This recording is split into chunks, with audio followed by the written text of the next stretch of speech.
Hello student, आप लोगों को प्रोटीन सिंथेसिस यानी कि ट्रांसलेशन, इसके कुछ बेसिक जो फंडामेंटल पॉइंट्स हैं उनको मैं आप लोग को इस वीडियो के द्वारा समझाऊंगा।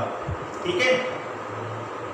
आपको पिछले वीडियो में मैंने central dogma of the cell के बारे में बताया था, जिसमें मैंने आपको ट्रांसक्रिप्शन क्या होता है, उसकी मैकेनिज्म क्या है, यानी कि डीएनए से एमआरएनए जो है वो किस प्रकार से बनता है। ठीक है, ये चीज़ें मैंने आपको क्लियर की थी। ठीक है। आज मैं आपको इस वीडियो के द्वारा प्रोटीन सिंथेसिस यानी कि प्रोटीन संश्लेषण की क्रिया को बताऊंगा। पहले आज मैं आपको एक जो प्रोटीन संश्लेषण है उसके जो बेसिक कॉन्सेप्ट्स हैं उनको मैं समझाऊंगा, और फिर मैं आपको जो मैकेनिज्म है उसके बारे में भी बताऊंगा। ठीक है, तो लेट्स स्टार्ट। देखो, अगर हम प्रोटीन सिंथेसिस की बात करते हैं तो जो जनरल चीज़ें हैं जो आप जानते हैं, जैसे कि आपको मालूम है कि 20 टाइप की अमीनो एसिड होती हैं, और ये अमीनो एसिड पेप्टाइड बॉन्ड के द्वारा, वाटर यानी कि जल के अणु के द्वारा या जल के अणु की सहायता से या उसकी उपस्थिति में पेप्टाइड बॉन्ड द्वारा आपस में कंबाइन होती हैं। इससे पॉलीपेप्टाइड चेन बनती है जो प्रोटीन को, ठीक, या प्रोटीन की चेन कहलाती है। समझ गए। अब देखो, सबसे पहले अगर हम बात करें कि जो प्रोटीन सिंथेसिस है इसको कितने फैक्टर, ठीक है, कितने फैक्टर जो है वो इसको इफेक्ट करते हैं, प्रभावित करते हैं, इस पर आपका 1 मार्क्स का क्वेश्चन भी आता है कि हाउ मेनी फैक्टर्स इफेक्ट, ठीक, टू प्रोटीन सिंथेसिस। कितने कारक हैं जो प्रोटीन संश्लेषण की क्रिया को प्रभावित करते हैं। ठीक है। तो देखो, अगर हम फैक्टर की बात करते हैं, तो इसमें आप ये मान लो कि ओनली 5 फैक्टर होते हैं, 5 कारक होते हैं, केवल 5 कारक होते हैं जो प्रोटीन संश्लेषण की जो क्रिया है उसको प्रभावित करते हैं। अब वो 5 कारक कौन कौन से हैं? देखो, सबसे पहला जो कारक है वो आपका क्या है? राइबोसोम। और राइबोसोम आप लोगों ने 9-10 में पढ़ा होगा कि राइबोसोम क्या है? Protein factory. प्रोटीन संश्लेषण के लिए कोशिका में, सेल में ये एक फैक्ट्री का काम करता है और एक प्लेटफॉर्म बनाता है। समझ गए। जो प्रोटीन संश्लेषण है या प्रोटीन का जो निर्माण है वो कोशिका में कहाँ होता है? तो आपको मालूम है उसका ऑर्गेनेल या उसका जो कोशिकांग है वो क्या है? राइबोसोम। तो राइबोसोम प्रोटीन संश्लेषण की फैक्ट्री के रूप में पाया जाता है। तो सबसे मेन फैक्टर आपका क्या है? राइबोसोम। ठीक है। अब वो सेकंड फैक्टर क्या हो जाएगा? एमआरएनए। एमआरएनए के बारे में आप जानते ही हैं, मैसेंजर आरएनए होता है जो ट्रांसक्रिप्शन से बनता है। इस पर स्पेसिफिक कोड होते हैं जो जेनेटिक कोड कहलाते हैं। इनके बारे में आप पिछले वीडियो में समझ चुके हैं। ठीक। उसके बाद देखो, जो तीसरा फैक्टर है ये आपका टीआरएनए होता है। इसको क्या बोलेंगे? Transfer RNA. और इसको हम सॉल्युबल आरएनए भी बोलते हैं क्योंकि ये कोशिका द्रव में घुलित अवस्था में पाया जाता है। ठीक है। इस पर क्या होते हैं? एंटीकोड होते हैं। इसका मैंने डायग्राम भी आपको क्लियर किया था। इसमें 4 आर्म्स होते हैं एक्टिव, और 5वां जो आर्म्स होता है वो इनएक्टिव होता है ना। क्लियर है। तो इस पे एंटीकोड होते हैं और इसका मेन काम होता है जो अमीनो एसिड है उसको साइटोप्लाज्म से, कोशिका द्रव से राइबोसोम पर क्या करना? ट्रांसफर करना। ठीक है। ये आपका तीसरा फैक्टर होता है। उसके बाद देखो, फिर चौथा जो फैक्टर है ये आपका होता है अमीनो एसिड टीआरएनए। ठीक है। Synthetase enzyme, amino acid tRNA synthetase enzyme. समझ गए? देखो ये एमिनो एसिड टीआरएनए सिंथेटेज जो है ये एक प्रकार से बूस्टिंग फैक्टर होता है और इसका मेन काम होता है कि जो टीआरएनए है उसमें अमीनो एसिड को ये बाइंड अप करता है एटीपी की प्रेजेंस में। यहाँ पर एटीपी ऊर्जा के रूप में यूज होती है और हाईली एनर्जी बॉन्ड होता है ये। और इसका जो मेन फंक्शन है ये राइबोसोम पर अमीनो एसिड के बीच में जो पेप्टाइड बॉन्डिंग होती है वहाँ पर इसका यूज होता है। समझ गए? तो ये भी एक इम्पॉर्टेंट फैक्टर होता है जो एमिनो एसिड टीआरएनए कॉम्प्लेक्स को बनाने में क्या करता है, सहायता करता है। एंड लास्ट में नंबर 5 जो फैक्टर है ये आपके होते हैं प्रोटीन फैक्टर। और इसमें आपके छोटे छोटे फैक्टर होते हैं जैसे कि आपका हो गया एमिनो एसिड। 20 प्रकार के अमीनो एसिड होते हैं और ये 20 प्रकार के जो अमीनो एसिड हैं मैंने आपको बताया था कि इसमें 10 होते हैं एसेंशियल और 10 होते हैं नॉन एसेंशियल। ठीक है? 10 हमको मिलते हैं कहाँ से? भोजन से। और 10 हमको कहाँ से मिलते हैं? खुद अपने शरीर से। यानी कि 10 अमीनो एसिड को हम सेल्फ संश्लेषित करते हैं, स्वयं उसका निर्माण करते हैं। और 10 जो होते हैं वो हमको अपने फूड से मिलते हैं। समझ गए? तो अगर हम प्रोटीन संश्लेषण की बात करेंगे तो प्रोटीन संश्लेषण में आपके ये 5 फैक्टर होते हैं जो इन्वॉल्व होते हैं। राइबोसोम, एमआरएनए, टीआरएनए, एंजाइम होता है, टीआरएनए सिंथेटेज और प्रोटीन फैक्टर के रूप में एमिनो एसिड। समझ गए? बात समझ में आ गई? अब देखो जो एमआरएनए है और टीआरएनए इन दोनों के बारे में आप लोग जानते हो। एमआरएनए जो होता है वो ट्रांसक्रिप्शन से बनता है। ट्रांसक्रिप्शन की पूरी मैकेनिज्म आपको मालूम है। सबसे पहले एचएनआरएनए बनता है जो इमेच्योर होता है, फिर आरएनए प्रोसेसिंग होती है और आरएनए प्रोसेसिंग के बाद मैच्योर एमआरएनए बनता है जिस पर जेनेटिक कोड क्या होते हैं, एक्सॉन के रूप में होते हैं। क्लियर है? जो टीआरएनए है उसका स्ट्रक्चर भी आपको पिछले वीडियो में मैंने समझाया था, जिसके एक एंड पर एंटीकोड होते हैं और दूसरे एंड पर अमीनो एसिड क्या होती है, कॉम्प्लेक्स के रूप में जमती है या बाइंड होती है। समझ गए? अब देखो हम जो बात करेंगे किसकी, प्लेटफॉर्म की। और प्लेटफॉर्म यहाँ पर क्या है, राइबोसोम।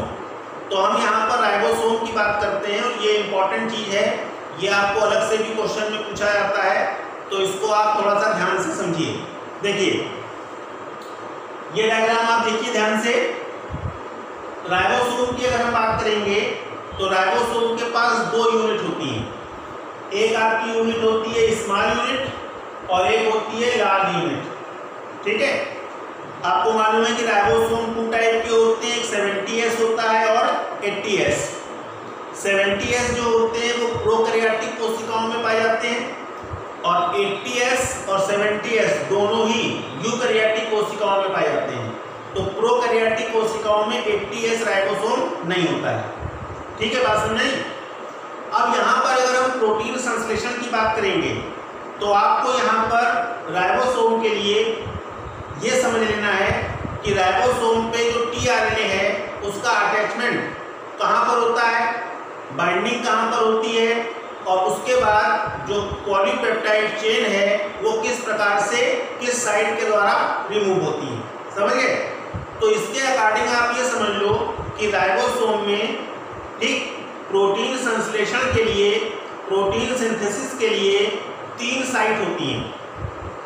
3 साइट, इन पर आपको 1 मार्क्स के क्वेश्चन भी मिलते हैं, तो ध्यान से आप उसको समझ लीजिए। देखिए जो पहली साइट है उसको हम लोग बोलते हैं ए साइट। ये डायग्राम दिया हुआ है ए साइट और इसको हम लोग ए का जो मतलब है वो amino aside site, amino aside. और यहाँ पर मीनिंग क्या है, देखो जो टीआरएनए है, जो टीआरएनए है वो राइबोसोम पर जो इसकी ए साइट होती है यहाँ पर ये अपने अमीनो एसिड को लाता है और ए साइट पर आके क्या होता है, जुड़ जाता है। तो एमिनो एसाइल जो साइट है यानी कि ए साइट राइबोसोम की, ये वो साइट होती है जहां पर टीआरएनए अमीनो एसिड को साइटोप्लाज्म से कोशिका द्रव से ट्रांसफर करता है।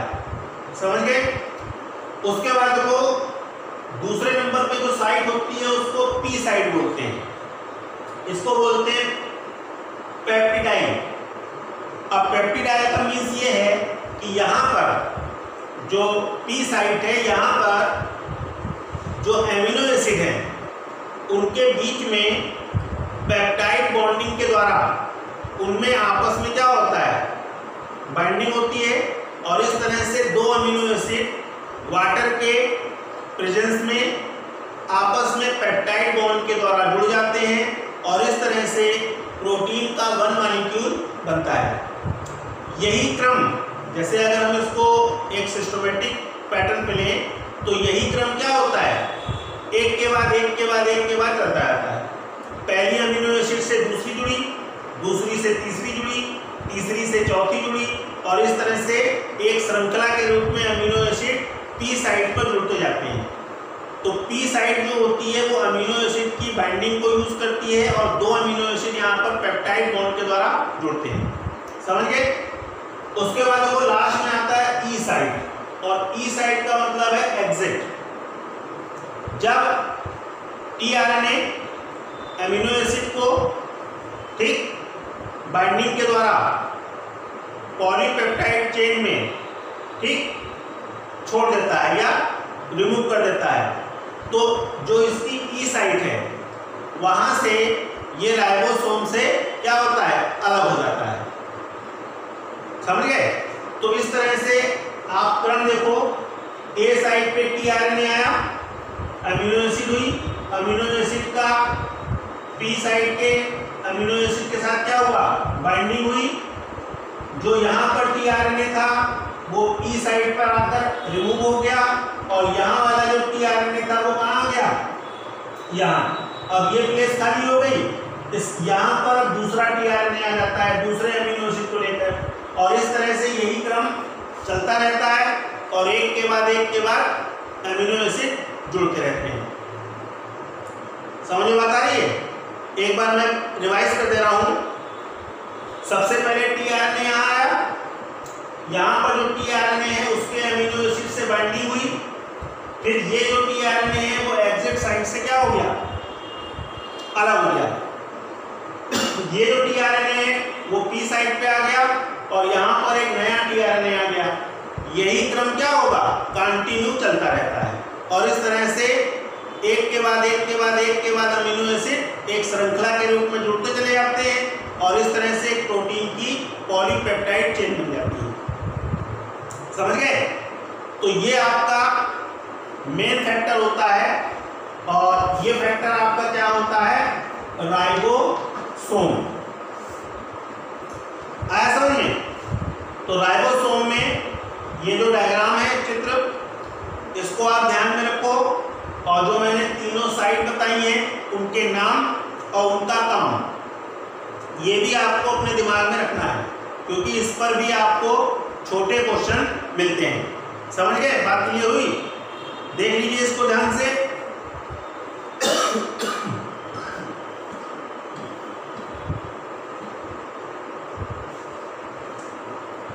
ठीक है? क्लियर? अब देखो यहां पर एक दो टर्म है, इन टर्म को भी आप लोग समझ लो।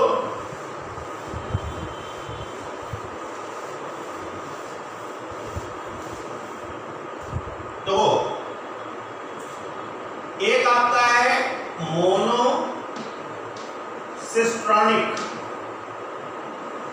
और दूसरा है पॉलीसिस्ट्रॉनिक। ये दो टर्म है। अब यहां पर जो आपको समझने वाली बात है वो क्या है, देखो अगर हम यूकैरियोटिक कोशिकाओं की बात करें, यूकैरियोटिक, तो यूकैरियोटिक जो कोशिकाएं हैं उनमें जो एमआरएनए पर जेनेटिक कोड होते हैं, ध्यान से समझना, जो एमआरएनए पर जेनेटिक कोड होते हैं वो केवल एक ही प्रकार की पॉलीपेप्टाइड प्रोटीन श्रृंखला को बनाने के लिए होते हैं। In eukaryotic mRNA encodes only one polypeptide chain of protein। Eukaryotic कोशिकाओं में जो mRNA पर कोड होते हैं वो एक पॉलीपेप्टाइड श्रृंखला को बनाने के लिए यूज होते हैं। समझ गए? तो ऐसी पॉलीपेप्टाइड, समझ गए, जो चेन है वो आपकी क्या कहलाती है? मोनोसिस्ट्रोनिक। और ये रिप्रेजेंट करती है किसको? Eukaryotic cell. इसमें विशेषता क्या होगी? Encoding of mRNA for one polypeptide. समझ गए? तो जब mRNA पर एक ही पॉलीपेप्टाइड के लिए कोडिंग होती है तो इसको हम लोग क्या बोलते हैं? मोनोसिस्ट्रोनिक। क्लियर हो गई बात? अब इसी का अपोजिट कर दो। जब mRNA पर एक से अधिक पॉलीपेप्टाइड श्रृंखला को बनाने की कोडिंग होती है तो वो आपकी क्या कहलाएगी? पॉलीसिस्ट्रोनिक। और ये किसमें होता है? ये आपका प्रोकैरियोटिक में होता है। प्रोकैरियोटिक, ठीक है? वन और मोर देन वन पॉलीपेप्टाइड। समझ गए? तो सिंपल सा मतलब है, इसको आप ध्यान से समझ लो कि मोनोसिस्ट्रोनिक का मतलब होता है जब कोडिंग केवल एक पॉलीपेप्टाइड के लिए हो, जैसे यूकैरियोटिक में, और जब एक से अधिक के लिए हो तो वो पॉलीसिस्ट्रोनिक हो जाएगा। और ये किसमें होता है? प्रोकैरियोटिक में। क्लियर हो गई बात? बात सबकी समझ में आ गई? ठीक। अब देखो mRNA tRNA आप जानते ही हो, पढ़ चुके हो। फिर मैंने आपको बताया था amino acid tRNA synthetase enzyme.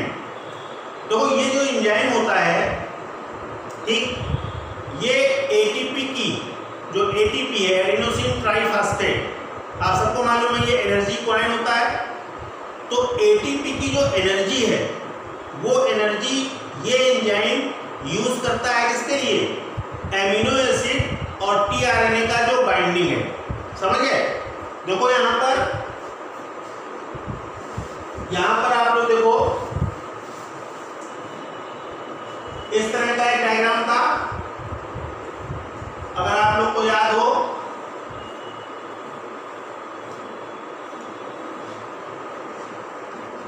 इस तरह से था, यहां पर एंटीकोड थे, ये आपकी क्या थी? अमीनो एसिड साइट, ठीक। तो ये जो अमीनो एसिड साइट है, इसमें ये जो अमीनो एसिड है इसकी जो बाइंडिंग है, समझ गए? इस बाइंडिंग में एटीपी एनर्जी के रूप में यूज होती है और ये हाईली एनर्जी बॉन्ड होता है। समझ गए? इसको ईस्टर बॉन्ड कहते हैं, ईस्टर बॉन्ड। और इस बॉन्डिंग में जो एंजाइम यूज होगा ये आपका होता है कौन सा? Amino acid tRNA synthetase enzyme. Amino acid tRNA synthetase enzyme. और इस पे एक कोफैक्टर यूज होता है, एक कोफैक्टर यूज होता है जो आपका क्या होता है? मैग्नीशियम। तो ये जो amino acid tRNA synthetase enzyme है, ये मैग्नीशियम आयन की प्रेजेंस में एटीपी की एनर्जी को यूज करता है एमिनो एसिड को tRNA से क्या करता है? जोड़ने के लिए। फिर यही एनर्जी राइबोसोम की जो पी साइट है वहां पर पेप्टाइड बॉन्ड को बनाने में यूज होती है। समझ गए? क्लियर? तो इस तरह से जब अमीनो एसिड और tRNA आपस में बाइंड अप हो जाते हैं सिंथेटेज एंजाइम्स की प्रेजेंस में, तो इस कॉम्प्लेक्स को हम लोग क्या बोलते हैं? इस कॉम्प्लेक्स को हम लोग क्या बोलते हैं? टीआरएनए एमिनो एसिड कॉम्प्लेक्स, ये आपका होता है टीआरएनए एमिनो एसिड कॉम्प्लेक्स। आया समझ में? क्लियर है? तो ये जो पॉइंट्स हैं ये आपको बताते हैं उन फैक्टर्स के बारे में, उन कारक के बारे में जो प्रोटीन सिंथेसिस में क्या होते हैं, इंपॉर्टेंट होते हैं, और जिनकी एब्सेंस में या जिनकी अनुपस्थिति में प्रोटीन संश्लेषण नहीं होगा। राइबोसोम की एब्सेंस में प्लेटफॉर्म ही नहीं होगा। एमआरएनए पर कोड होते हैं, टीआरएनए पर एंटी कोड होते हैं, एमिनो एसिड का स्थानांतरण होता है। भाई कोई मकान बना रहे हो, उस मकान का आपके पास कोई नक्शा ना हो, ठीक? मकान बनाने के लिए जो ईंट है, जो डिफरेंट टाइप के मटेरियल हैं, उनको ट्रांसफर करने वाला लेबर ना हो, तो क्या मकान बन जाएगा? बन जाएगा, लेकिन वो रहने लायक होगा? Same condition. तो सारे फैक्टर जब इन्वॉल्व होते हैं तो एक स्पेसिफिक प्रोटीन बनता है, और वो स्पेसिफिक प्रोटीन बॉडी के निर्माण में, उसके जो भी ग्रोथ है उसमें यूज होता है। आया समझ में? क्लियर? अब अगर हम मैकेनिज्म की बात करते हैं, अगर हम प्रोटीन सिंथेसिस के मैकेनिज्म की बात करते हैं, तो ये 3 स्टेप में पूरी होती है। जैसे ट्रांसक्रिप्शन में मैंने आपको बताया था, वैसे इसमें भी 3 स्टेप में पूरी होगी। पहली स्टेप जो आपकी होगी, इसका जो स्टेप्स हैं वो आपकी सिंपल हैं। तो क्या बोलेंगे इसको? Steps of protein synthesis.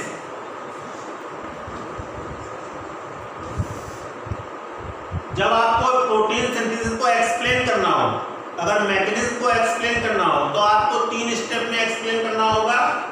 पहला क्या हो जाएगा? इनिशिएशन। और इनिशिएशन का मतलब क्या होता है? प्रारंभ। और प्रारंभ में आपको याद होगा, मैंने बताया था AUG स्टार्टिंग कोडान होता है। इस कोडान से स्टार्टिंग होती है। ये मिथायोनिन अमीनो एसिड जो है उसको रिप्रेजेंट करता है, ठीक? उसके बाद फिर नंबर 2 आपका क्या होगा? इलॉन्गेशन। क्या बोलेंगे इसको? दीर्घीकरण। अब क्या होगा? जो राइबोसोम की पी साइट है उससे अमीनो एसिड बाइंड अप होती जाएंगी, और इस तरह से जो प्रोटीन की पॉलीपेप्टाइड चेन है वो एक के बाद जुड़ते हुए लंबी होती जाएगी। क्या बोलेंगे इसको? इलॉन्गेशन, ठीक? एंड लास्ट में नंबर 3 क्या हो जाएगा? टर्मिनेशन। और टर्मिनेशन का मतलब क्या होगा? समापन। समापन में भी आपको बताया था 3 कोड होते हैं, UAA, UGA और UAG। तीनों में से कोई भी आएगा तो स्टॉप हो जाएगा, ठीक है? और आपको मैंने एक चीज और भी बताई थी कि जो mRNA होता है उसका जो 5 एंड है उसमें कैपिंग होती है। कैपिंग याद आया? MGTP, ठीक? और जो 3 एंड होता है उसमें टेलिंग होती है, पॉली ए टेल। क्लियर? तो ये जो 5 और 3 एंड है, ये एक प्रकार का इंडिकेशन होता है कि जो प्रोटीन है उसकी फॉर्मेशन किस एंड से स्टार्ट होगी और किस एंड पर खत्म होगी। तो कैपिंग वाले जोन से स्टार्ट होती है और टेलिंग वाले जोन पर जाकर समाप्त हो जाती है। आगे समझ में? तो ये जो वीडियो है मैंने आपको ट्रांसलेशन के जो बेसिक कॉन्सेप्ट थे उसको समझाने के लिए बताया है। इसमें बहुत सारे 1-1 नंबर के क्वेश्चन भी आपको मिलते हैं, MCQ भी मिलते हैं, ठीक?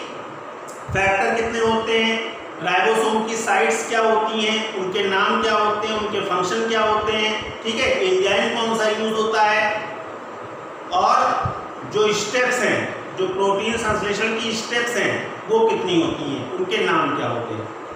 तो ये सारे पॉइंट जो हैं वो आपको इस वीडियो के माध्यम से समझ में आ जाएंगे, ठीक है? तो आप इसको ध्यान से समझो। कोई भी किसी भी प्रकार की कोई प्रॉब्लम हो तो आप मुझको कमेंट करके पूछ सकते हैं, ठीक? Okay, thank you.